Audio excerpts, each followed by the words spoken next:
Construction का काम आप शुरू कराएं तो कौन सा काम आपको खुद सुपरवाइज करना चाहिए, कौन सा काम कॉन्ट्रैक्ट पे देना चाहिए, कौन सा काम दिहाड़ी पे करना चाहिए। आपने मैप बनाना है, आपके क्या साइजेस ऑफ द रूम है। मैं घर की बात कर रहा हूँ या प्लाजा की बात करूँ तो उसका फ्रेम स्ट्रक्चर।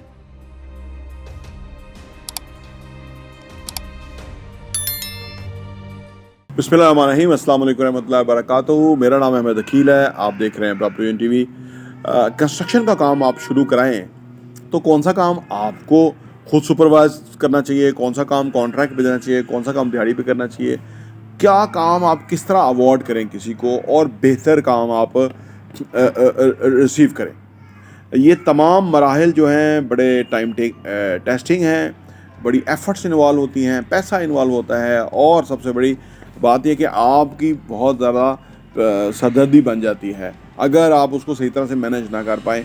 क्योंकि कहते हैं कि अगर कोई घर बनाता है, अपने लिए भी घर बनाता है, तो उसकी ज़िंदगी 5 साल कम हो जाती है क्योंकि वो खपाई बहुत करनी पड़ती है लोगों के साथ, फिर जाके वो फाइनल होता है। क्योंकि हमारे यहाँ अनस्किल्ड लेबर है, हमारे यहाँ हर कोई जो है वो मतलब अब अपने पैसे के लिए काम कर होता है। वो जो एक प्रोफेशनल एबिलिटीज़ हैं उनको बुरे का नहीं लाता, उस वजह से उसका मतलब काम के अंदर उसका इंटरेस्ट नहीं होता, तो ये प्रॉब्लम होता है। तो कैसे ये चीज़ें बेहतरीन रहेंगी, आइए बात करते हैं।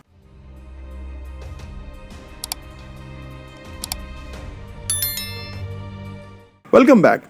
देखिए जी, कंस्ट्रक्शन का काम आप जब भी शुरू कराएं ना, पहली बात है कि दो तरह कंस्ट्रक्शन काम में 2 मराहिल हैं। एक है बल्कि 3 कह लीजिए। एक है पेपर वर्क, आपने मैप बनाना है, आपके क्या साइजेस ऑफ द रूम है, एलिवेशन किस तरह का है, ठीक है ना जी। और सूरज कहाँ से आएगा, चढ़े तुलू होता है, गुरूब होता है, आपका जो घर है वो किस तरह से किस फेसिंग में होगा, विंडोज़ कहाँ होनी चाहिए, वेंटिलेशन का लेवल क्या होगा, ठीक है ना जी। कौन सी स्ट्रीट्स किस तरफ से आपने छोड़नी है जगह, ये बहुत सारा पेपर वर्क है।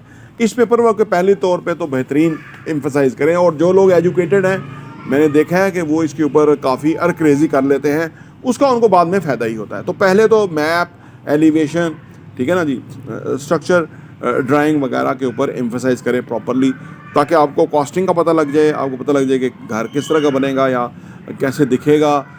फिर अगर आप उसकी 3D एक डेवलप करवा लें 2-4 लाख रुपए के अंदर वो हो जाता है अगर आपका घर की हो, तो वो उसमें आपको ये पता लग जाएगा कि रूम्स किस तरह से दिखेंगे, किचन किस तरह से होगा, सीलिंग का मयार क्या होगा, स्टेयर्स यहाँ से जो ऊपर जाना है वो कैसे होगा, वो कैसे दिखेगा। तो आप एक तरह का जो आपके जहन का खाका है उसको एक प्रैक्टिकल शक्ल में देख लेते हैं। अभी घर नहीं बना तो उसका आपको बहुत फ़ायदा होता है, क्योंकि वो जो कबर्ड्स कैसे बनेंगे, तमाम मराहल कैसे होंगे, वो आप पहले ही देख लेते हैं। और उसके अंदर कोई चेंज हो अगर तो वो भी आप कर सकते हैं, क्योंकि अभी मैंने अर्ज़ किया ना कि सिर्फ पेपर वर्क के लेवल पे ऊपर है, तो उसमें आप चेंज कर सकते हैं, ठीक है ना जी। वाशरूम की फिटिंग जो है वो पसंद नहीं है, कलर स्कीम ये नहीं ये होनी चाहिए, ये काफ़ी कुछ हो सकता है। ये पहला पेपर वर्क है। दूसरा है कि उसका फ्रेम स्ट्रक्चर। अगर मैं घर की बात कर रहा हूँ या प्लाजा की बात करूँ तो उसका फ्रेम स्ट्रक्चर के अंदर जो आपकी जो रिपोर्ट आई है सॉइल के हवाले से, उसके मुताबिक आप स्ट्रक्चर जो है वो डिज़ाइन करेंगे। जब आप एक बेहतरीन स्ट्रक्चर डिज़ाइन कर लेंगे तो फिर आप जो उसके ऊपर स्ट्रक्चर का काम शुरू हो जाएगा, और वो मरहलावार है कि जिस तरह से फ्लोर बाय फ्लोर जब वो स्ट्रक्चर का काम मुकम्मल होगा। घरों में आजकल कॉलम्स प्लस चिनाई के साथ घर बनते हैं, तो वो डबल स्ट्रेंथ, तो कुछ लोग कहते हैं कि कॉलम होते हुए तो फिर ज़रूरत क्या है उसकी चिनाई वगैरह की, लेकिन वो अक्सर लोग ये कहते हैं कि वो डबल स्ट्रेंथ हो जाती है आपके, तो वो एक बेहतर है मजबूती के लिए भी। तो प्लाजाज अगर होंगे तो वो तो बेसिकली पिलर्स के ऊपर ही बिल्डिंग खड़ी होती है और बाद में पार्टीशन वॉल्स बन जाती हैं।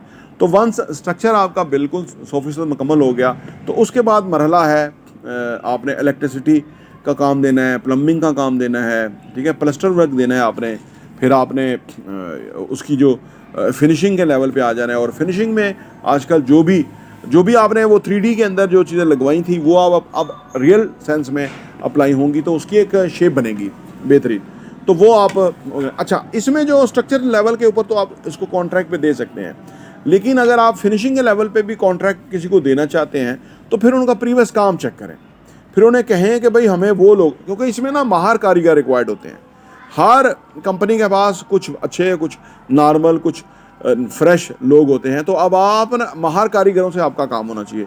आपको काम लेना, आपको आना होगा, आपको एक स्टैंडर्ड होगा। ये कोई ये कंप्रोमाइजिंग बहुत काम करते हैं जी, कोई मसला नहीं जी, कुछ नहीं होता जी, ऐसे ही होता है जी, ऐसे ही चलता है। लेकिन आपको स्टैंडर्डाइजेशन लेनी आनी चाहिए कि किस स्टैंडर्ड का काम आपको चाहिए। अगर आप वो लेने में कामयाब हो गए और वो उसमें आपके ग्रिप में रही चीज़ें, तो एक फाइनेस्ट चीज़ जो है वो डिलीवर होगी end of the day. Otherwise हर जगह कंप्रोमाइज़ करते करते ना बहुत जगह कंप्रोमाइज़ कर चुके होते हैं, तो क्वालिटी ओवरऑल घर की जो क्वालिटी ऑफ कंस्ट्रक्शन है और फिनिशिंग है वो उसका स्टैंडर्ड गिर जाता है, जिसका आपको नुकसान होगा। तो ये सारे मराहल हैं कि जिसके ऊपर आपको हर लेवल पे चेक एंड बैलेंस रखना होगा। घरों की सुपरविजन जो लोग कंपनियां करती हैं, कुछ कंपनियां जो सिर्फ सुपरविजन करती हैं, वो आपके साथ बताएंगे कि ये चीज़ इस तरह हो रही है और गलत हो गया। उसको भी अगर कोई अच्छा बंदा है तो उसको आप ऑन बोर्ड कर लें, सो दैट के वो आपके साथ ना एक नेगोशिएशन या आप कह लें मशावरत के पहलू के अंदर आपके साथ वो कंपनी इन्वॉल्व है। यानी बनाने वाली और कंपनी है, बीच में कोई कंपनी आपने हायर की जो कि इसको सुपरवाइज करके वो स्टैंडर्ड्स जो उसको आपने कहे हैं वो उसको मेक श्योर करवा रही है कि वो स्टैंडर्ड्स उनको मिलने चाहिए। तो ऑल टुगेदर एक प्रोजेक्ट है, एक बड़ा प्रोजेक्ट है, हर चीज़ एक प्रोजेक्ट है, घर का प्रोजेक्ट या प्लाजा का, तो एक वाकई रियल सेंस में एक प्रोजेक्ट है जिसको आप ऑन ग्राउंड लेवल पे लेके आते हैं और फिर फिनिशिंग उसकी जब बहुत आला हो जाती है, पहले तो उसकी जो फ्रेम स्ट्रक्चर के अंदर है ना, हर सतह पे वो बेहतरीन होना चाहिए, कहीं कोई सीपेज ना हो, जो वेंटिलेशन है उसका और वाटर का जो एग्जीक्यूशन है वो प्रॉपर हो। हाँ जी, पाइप कौन से डालने हैं, उसकी क्वालिटी क्या होगी। पाकिस्तान में 1 नंबर से लेके 15 नंबर तक चीज़ें अवेलेबल हैं, 20 नंबर तक चीज़ें अवेलेबल हैं। कोशिश करें कि फिक्सर्स अच्छा लगाएं, क्योंकि एक ही दफ़ा करेंगे हमेशा के लिए आपका वरीज़ ख़त्म हो जाएंगे। तो ये सारे मराहल से जब आप गुजरेंगे तो एक बेहतरीन प्रोजेक्ट जो है ना वो आपका शुरू होगा। अगर आप किसी को कोई मुआहदा भी देने लगे, कोई कॉन्ट्रैक्ट दे दें तो, और ख़ुद सुपरविजन करें, दोनों सूरत हाल के अंदर आपकी इन्वॉल्वमेंट मैक्सिमम रहनी चाहिए। अगर आपने कहीं कोई कंप्रोमाइजिंग रवैया अख्तियार कर लिया तो जो अगला काम करने जिसको आपने कॉन्ट्रैक्ट दिया हुआ है वो आपकी इस कमज़ोरी का फ़ायदा उठाएगा और आपका प्रोजेक्ट उस लेवल का तैयार नहीं होगा। पैसे वो पूरे लेगा लेकिन काम वो पूरा नहीं देगा। तो ये बड़ा एक ट्रिकी काम है, बहुत ही ज़िम्मेदारी का काम है, जिसके अंदर आप इंशाल्लाह ताला कामयाब होंगे अगर इन बुनियादी तजावीज़ पे गौर करें। प्रॉपर्टी टीवी देखने का बहुत बहुत शुक्रिया।